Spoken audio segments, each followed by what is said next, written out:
Welcome back to The Pulse. Now, President John Mahama has revoked the appointments of all chief executives of metropolitan, municipal and district assemblies, what you know as the MMDAs, as well as assembly members appointed under the relevant sections of the Local Government Act. The directive takes effect immediately. In the interim, coordinating directors of the respective MMDAs have been instructed to assume the roles of acting chief executives until substantive appointments are made.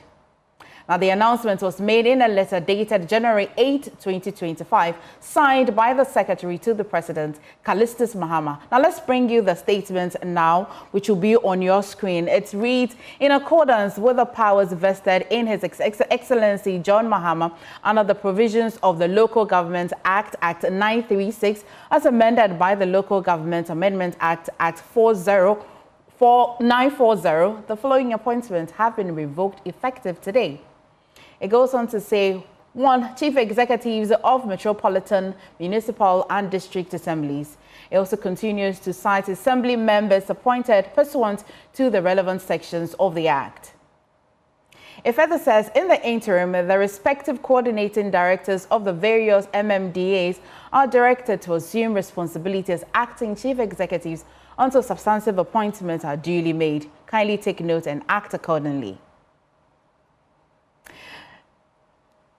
Now, let's cross over to the President's office to speak with my colleague, Maxwell Agbagba, for more.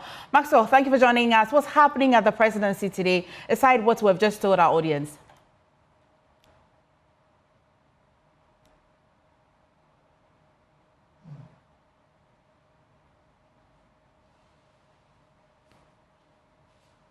Max. Yes, so the President has been meeting various delegations today here at his private office in Cantonment. One of those meetings just ended, and you can see some of the people who were in that meeting are standing outside. He should be coming out shortly, though. So this is the delegation that he has been meeting today. He met the first delegation, that was the World Bank Group, earlier today, and the conversation focused on the economy and then many other aspects of national development. But key amongst what they talked about within the conversation with the World Bank Group, John Mahama actually thanked the delegation that was present at the inauguration yesterday at the Black Star Square. He thanked that delegation, and he also raised concerns about what we're seeing in the energy sector. Now, he said that we've had a smooth transition so far, but he said that his specific words, that we are seeing some surprises in the energy sector. Surprises referring to the communication from the new government that has to do with issues about fuel, and that the outgoing government did not purchase enough, fuel. Earlier, the spokesperson at the office of the President, Felix Kwasi Ofosu, accused the outgoing government of dereliction, of duty in that regard for failing to procure, enough, fuel. But I'll come back to that shortly. But I have with me here Josba Mukhtari, who's a special aide to the President. Let's find out from her what it has been like, the President's first day in office, what it has been like. Hello, Madam Mukhtari, welcome to Joy News. Thank you, Maxwell. How are you? I'm fine, thank you. You almost sound like someone who's my neighbor now, because I literally see you like every day. I know, right? Every blessed day you're here with me. Thank you very much. Great. I want to believe the President had a successful first day at work today. But you see, he's had a successful inauguration, so by all means, he will have a successful first day at work. And this morning, we woke up to this amazing showers of blessings. God has endorsed this presidency and endorsed it for the good people of Ghana. We have literally hit the ground running, and I'm sure you've been here all morning. We've had meetings with the World Bank, meetings with the African Development Bank, meetings with the IFC, and then currently the Yagbonwura, the overlord of the Gonja Traditional Council, is here to call on his son, the President John Dramani Mahama. It's been quite a busy day here today. I thought we were going to finish probably at about 2 o'clock. It's nearly 3 p.m. and we are still here, and I know that Yagbonwura even has a flight to catch. But all in all, note that there have been various conversations about debt restructuring, because you know that Ghana is currently in an IMF program. The biggest meeting here today was a meeting with the people from the energy sector. it is actually there's a looming crisis that we are working very hard to avert. And Mr. Mahama has actually tasked his chief of staff to lead this exercise by engaging with the staff and workers from that particular sector. I know that the Honorable John Jinapo is actually chairing a 12-member committee set up by His Excellency the President. So very, very soon I know that all these matters to do with energy, to do with power distribution, to do with importation of light crude oil should actually be matters that we'll be able to streamline over the next few days and hours. So I think that all in all, it's been a very, very busy day. Don't forget that at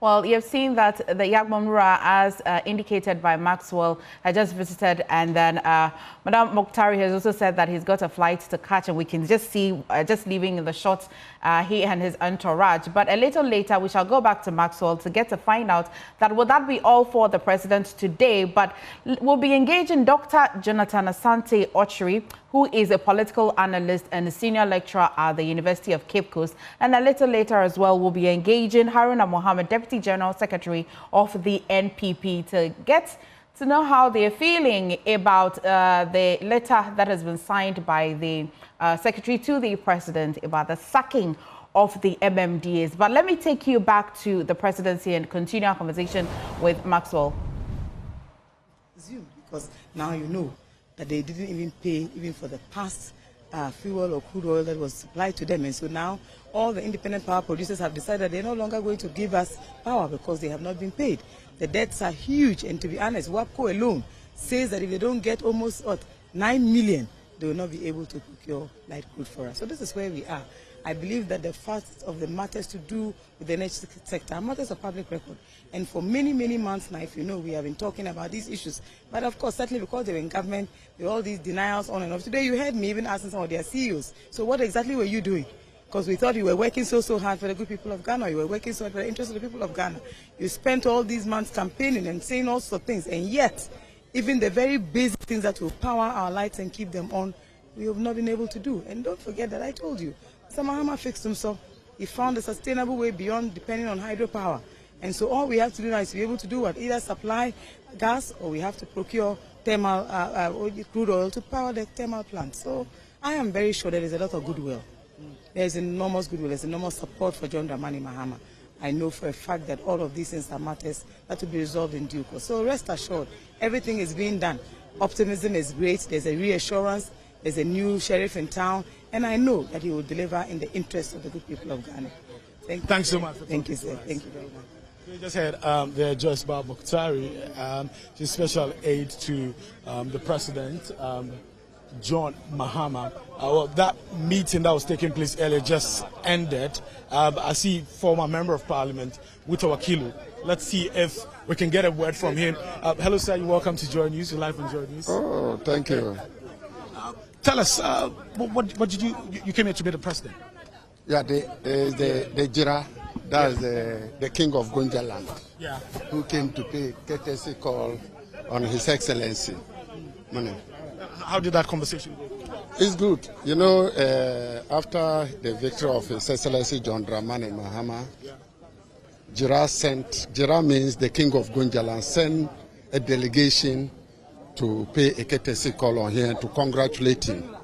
After that, during the Christmas, His Excellency John Dramani Mahama visited the Yagura and invited him to the ceremony as a father, and that the Yagura honored. So he was at the Independence Square yesterday, and it is very important that he should come and goodbye His Excellency John Dramani Mahama. So he's leaving for Damango, the seat of Gonjaland. I know there's a lot of lobbying going on right now for people to serve in John Mahama's administration. You're a former member of Parliament for Damongo, a key member, you know, as such. You were very voiceful for us, you know, in Parliament and all of that. Are you eyeing any position? What I can say is that no comment. No comment? Exactly. Okay. Thanks for talking to us. So you just heard former member of Parliament for Damongo, Muta Wakilu. We just saw the spokesperson for the transition team, Felix Ofosu-Kwakye. We're trying to find him right now and have interactions with him. To find out what's the latest on that committee that has been formed. Another instruction of the Chief of Staff, Julius Deborah. But what you can see in your shot right now is the Yangbon Rest delegation. They just paid a courtesy call on John Mahama, and they're leaving John Mahama's premises right now, his private office right now. Let's still see if we can get Felix Ofosu-Kwakye, who is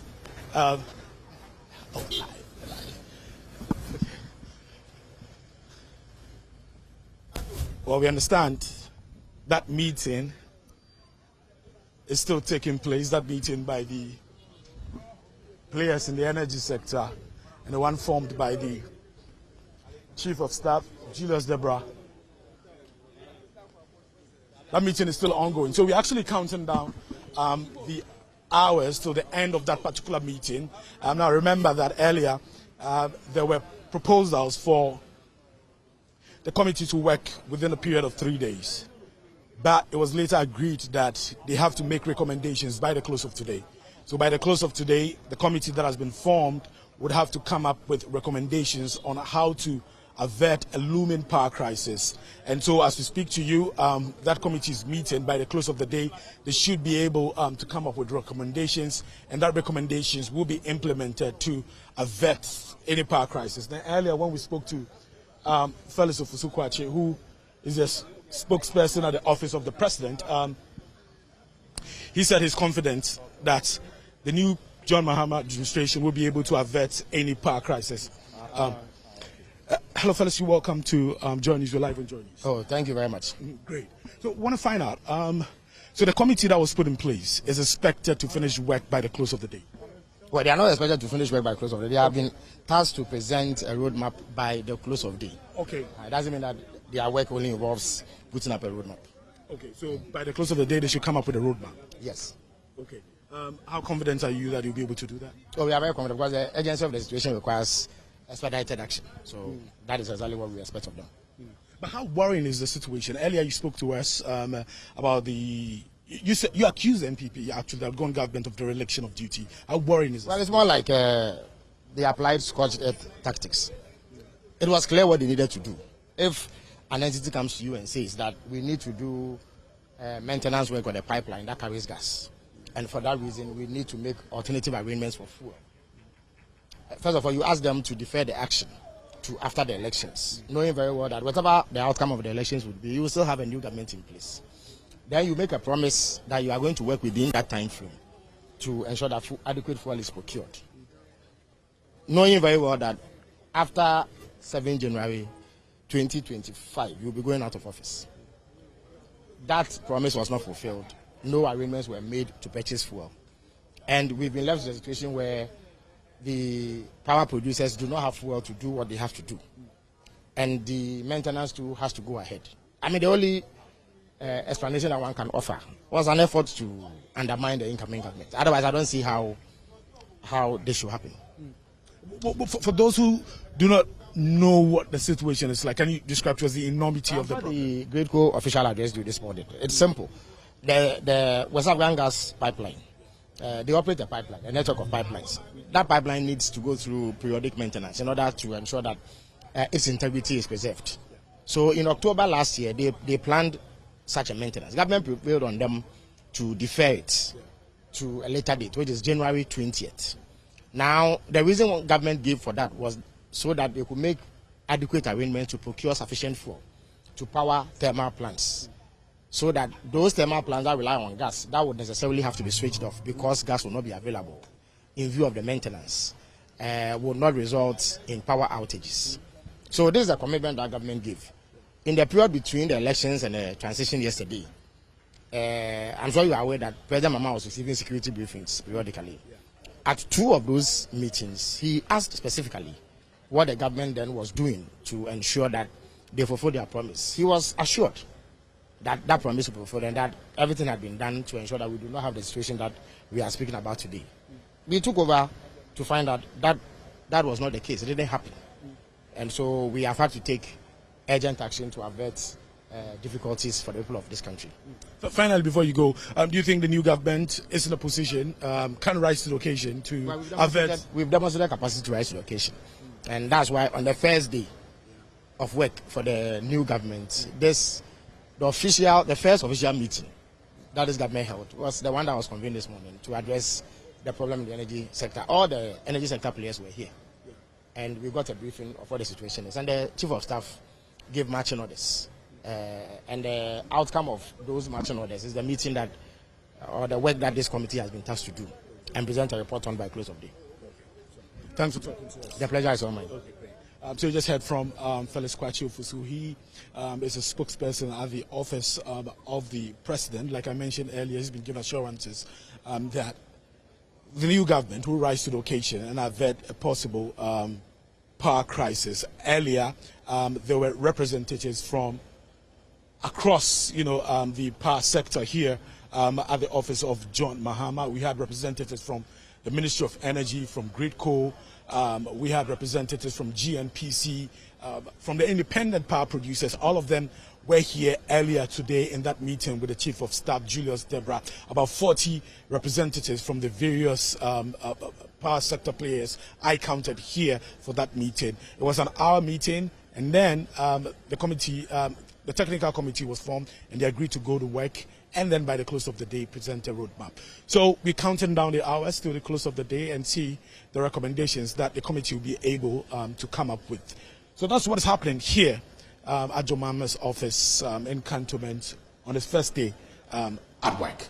Many thanks, Maxwell. Maxwell bringing us a wrap on what's happening at the presidency, first day of him starting work. And you may have heard how stakeholders are indicating that we'll need nearly $90 million to at least avert the looming power crisis. That seems to be unending, but we're waiting to see the roadmap that the committee that's been set up or tasked to provide a little later today. And we'll bring you update on that. We'll also delve deeper on this power conversation on the show a little later. But I shall take you back to the earlier story on how the president has revoked the appointment of all chief executives of the Metropolitan, Municipal and District Assemblies, which you know as the MMDAs, as well as assembly members appointed under the relevant sections of the Local Government Act. Now, this directive takes effect immediately, and while it's that, the interim arrangement is that coordinating directors of the respective MMDAs have been instructed to assume the roles of acting chief executives until substantive appointments are made. Now, I'd like to take a reaction from the NPP, and we'll be talking to Haruna Mohammed. He's the Deputy General Secretary of the NPP. And then a little later, we shall be talking to Dr. Jonathan Asante Otri. He's a political analyst on what many people have said that this seems to be the winner-takes-all approach. That is what it looks like. But before I go to Doc, let me engage Haruna. Haruna, thank you for joining us. And if you can hear me, what's your reaction? And when you saw the letter, what did you think? Thank you very much. I would first say good afternoon to your cherished viewers out there and you yourself. You look beautiful today. When I first saw the letter, I laughed and said that really this is the era that we are in opposition. The green letter is in the hand of a different gentleman who is the president of the Republic of Ghana, John Dramani Mahama. Indeed, we are following very keenly with what the current president and the administration will be doing. It is very obvious that the president would definitely send the MMDAs home. We thought that he could have waited a bit of time, or even in the green letter, they would have given an instruction of them waiting for further instructions. For them to just go home without necessarily giving time to prepare their handing over notes with regards to what is happening within the assembly is something that is very worrisome. But we know that it will definitely happen, that these MMDAs, DCs would go home. And I think that he said that he has set some timelines for himself, which we are going to check him with regards to his performance and timelines. We need 14 days. We hope to also see that all ministers, cabinet ministers, are set. Today is the second day that he is the president of the Republic of Ghana. Well, so I want to understand how long if you wanted the president at least to give them some time to prepare their handing over notes. And as you have said, it's not surprising. It's also not surprising that if there's a new government, most of these directives will come anyway. Did they not anticipate this so that they can prepare their handing over notes? If you look at history, various successive governments, when they take over power, in 2017, even though there was that issue that was done on the 12th of January, signed by the then minister designate for local government, these MMDEs were given ample time up to somewhere April 23rd, where they were now relieved properly to go. They were going to office for the first quarter of the year. And I believe that a lot of things that was ongoing, they might have helped in terms of some of this particular transition. And you also know that the president at that time, President Akufo-Addo, made the appointment of MMDAs in April. That was in 2017. So handing over to MMDCs, the coordinating directors is not something that is new. And I think that some time could have been given them, not just as it is immediate, that they have to, even when it is a day after the swearing in, that is done. But I don't fault him because he has given himself some timelines. Right. So we have to check him and to ensure that the right thing is done. Okay. So we use the opportunity to congratulate him. I shall have you hang in there just a moment for me. I'd like to go to the